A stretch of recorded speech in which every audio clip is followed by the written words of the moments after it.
Vietnam is a country with a very long history. Our country is in Southeast Asia. Many different cultures came to Vietnam and these cultures left their mark. This includes the country's food. Vietnamese food tells a story. It's a story about history. It shows how things change. We can taste this history. The French colonial period was very important. This time started in the 1800s and lasted for many, many years. The French brought many changes to Vietnam. These changes affected everyday life. They also deeply affected the culture, and of course they affected the food. New ingredients and new ways of cooking came along. This was a big change for Vietnamese food. Vietnamese people are very clever. They saw these new French food ideas. They didn't just copy them. Instead, they changed them in smart ways. They mixed the French style with their own style. This made new and special dishes. It was a mix of cultures. This creativity is a special mark. It shows up in many Vietnamese dishes. Banh Mi is a perfect example of this. It's a very famous Vietnamese sandwich. It clearly shows the French influence. But it's also very uniquely Vietnamese. It tells the story of the colonial times. It shows how Vietnamese people adapted. It's a tasty symbol of this history. Our journey into the world of Banh Mi starts now.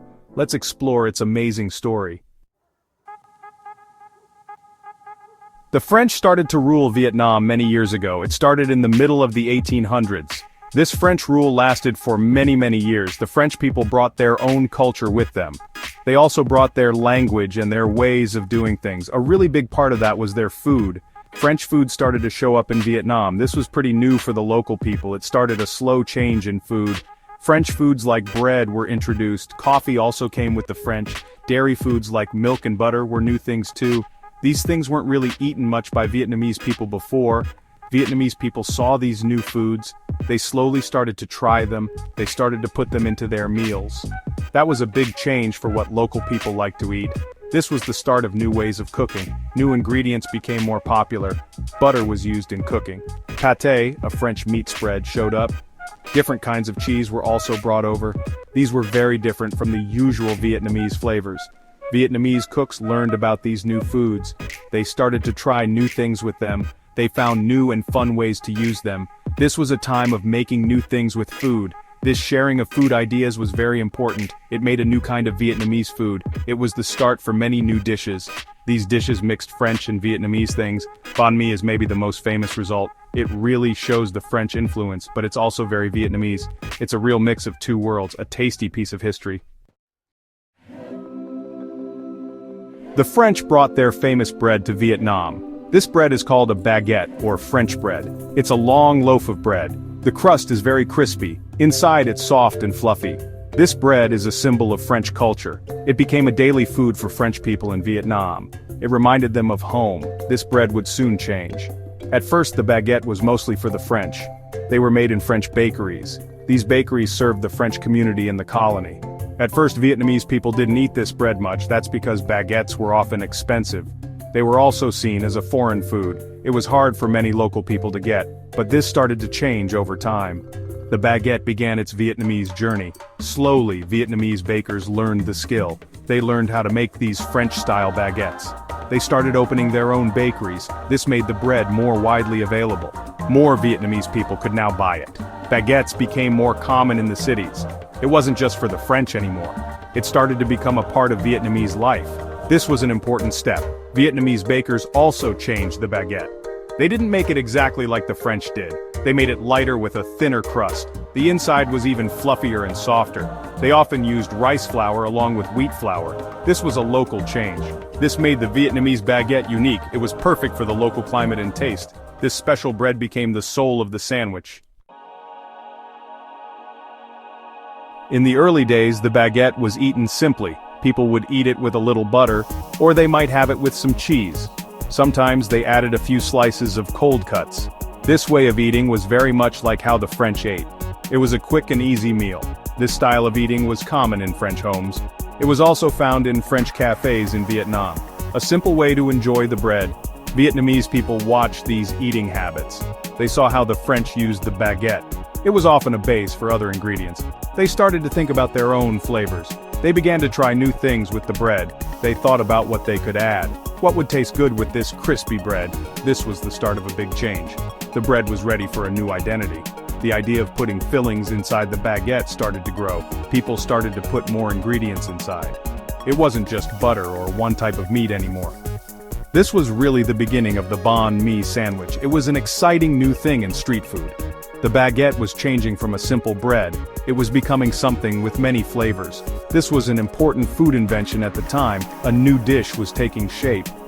But it wasn't yet the fancy sandwich we know today. The fillings were still pretty simple at this point, maybe some pâté or a little bit of meat, but the main idea was there. The bread had turned into a holder. It was ready to hold lots of tasty things. This early version paved the way. It set the stage for the modern Banh Mi. The journey of this sandwich had truly begun. Part 5. Saigon's food scene, making the modern Banh Mi. Saigon, a lively and bustling city, now known as Ho Chi Minh City. Back in the 1950s, Saigon was a real food hub. Lots of new and exciting food ideas got their start right there. The city had a really lively street food scene, you know? New ideas and changes were happening on every street corner. Chefs were always trying out new things. This environment, well, it was perfect for Banh Mi to develop. It was a big mix of food from different cultures. The Vietnamese chefs in Saigon were super creative.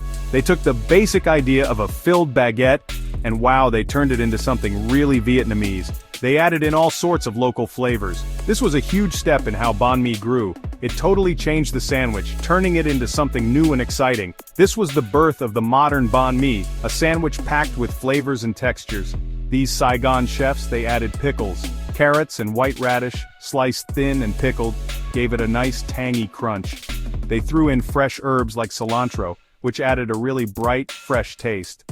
And they added all sorts of different meats. Grilled pork was a popular pick along with cha lua, that's a Vietnamese pork sausage, and pâté. Oh, and chili sauce to give it a nice spicy kick. This time from the 1950s to 1975 was really, really important. That's when the modern Banh Mi we know today really came to life. It quickly became a super popular street food. People from all different backgrounds loved it. Students, working folks, and families, they all loved Banh Mi. It was affordable, convenient, and delicious. Saigon's creativity really helped Banh Mi become what it is. A truly iconic Vietnamese food. Its unique style was now set. Part 6. Crossing Borders. Banh Mi goes global. The Vietnam War ended in 1975. This was a very hard time for many people. Many Vietnamese people decided to leave Vietnam. They looked for new lives in other countries. This movement of people is called the Vietnamese diaspora. It was a large-scale migration. They brought their memories and traditions with them. And importantly, they brought their food. This marked a new chapter for Vietnamese food. Vietnamese refugees and immigrants settled all over the world. Many people came to the US. Others found new homes in France. Australia also became a popular place to go. Canada and other European countries also welcomed them. They brought their rich culture with them. They worked hard to build new communities. They wanted to keep their heritage alive. Food was a powerful way to do this. Vietnamese food was a key part of their culture. In their new countries, they started food businesses. Some opened restaurants, big and small. Others set up small food stalls or simple cafes. They started sharing their favorite dishes. They introduced pho, spring rolls, and many other foods. These dishes were new to many local people. It was an introduction to the tastes of Vietnam, a taste of a faraway land. Banh Mi was one of these treasured foods. It was pretty easy to make. The ingredients could often be found or adapted. It was perfect for a quick and filling meal. Vietnamese business owners started selling banh mi. People in these new countries tried it. They discovered its unique mix of flavors. They found it super tasty and exciting. The seeds for its worldwide fame were planted. Part 7, The World Gets a Taste. Banh Mi's Rise to Fame. In the 2000s, banh mi became super popular. It got famous far beyond just Vietnamese communities. More and more people all over the world started to find out about it. Food blogs played a big part in this. These writers shared their experiences eating banh mi. They described its awesome flavors and textures. Food magazines started to feature it too. Word about banh mi spread super fast. It was becoming a real food sensation. Cookbooks focusing on Vietnamese food started to come out. Many of them included recipes for banh mi. This let people try making them at home. Famous chefs started paying attention to this sandwich too. They started creating their own versions. Some kept it traditional, while others got creative. These chefs backing it helped make it even more popular. Banh Mi started showing up on menus all around the world. It was an exciting time for this humble sandwich. Banh Mi was getting noticed for its unique qualities. It offered an amazing burst of different flavors. It had sweet, sour, salty, and spicy tastes. The textures were also a big part of why people loved it. You had the crunchy bread, crisp pickled veggies, and tender meat. It was also usually very affordable. This made it easy for lots of people to try. It was like a fancy food experience for a street food price. This combination was hard to resist. International food festivals started to feature banh mi. It was often the star of the show. It won awards and praise from food critics. It was no longer just a Vietnamese street food secret. It had become a true global food star. Its journey from the sidewalks of Saigon was amazing. To restaurants and food trucks everywhere, banh mi had truly won over the world's taste buds. Part 8. The Heart of Banh Mi. The Classic Ingredients. So what makes a real classic banh mi? It all starts with the special Vietnamese baguette. This bread is the base of the sandwich. The outside has to be crispy. The inside needs to be light and airy. This texture is super important for the whole experience. It holds all the fillings perfectly. It's different from a dense French baguette. This unique bread is the first key part. Next up are the proteins, the savory fillings. There are lots of traditional choices. Grilled pork, often marinated with lemongrass, is very popular.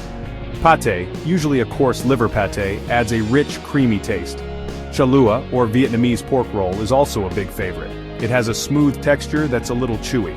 Some versions have shredded chicken. Others might have a fried egg or siu mai, which are Vietnamese meatballs. Tofu is a great choice for vegetarians.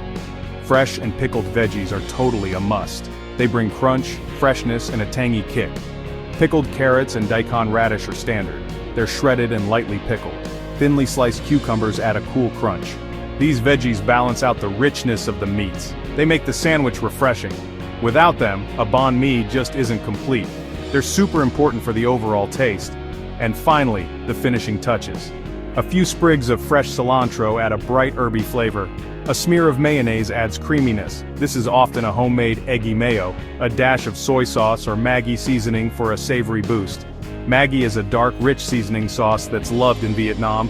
And for those who like it spicy, there's chili sauce, or sometimes just a few slices of fresh chili. All these things come together to create an explosion of flavor. Part 9. A delicious legacy continues. Banh mi is more than just a sandwich. It's like a yummy story all wrapped up in that bread. It tells us about Vietnam's history and how strong its people are. It shows how different kinds of people and their ways of life can come together, and how they can make something brand new, something really amazing and special. It's like a food masterpiece that came from history. It's a sign of how people can change things and come up with new ideas. Its journey is super interesting. It started with French bread called a baguette, and then it grew. The clever folks in Vietnam changed it up. Chefs in Vietnam took that bread, and they filled it with all the good stuff from their own cooking. It became something everyone in Vietnam loved. A really important food you find on the streets.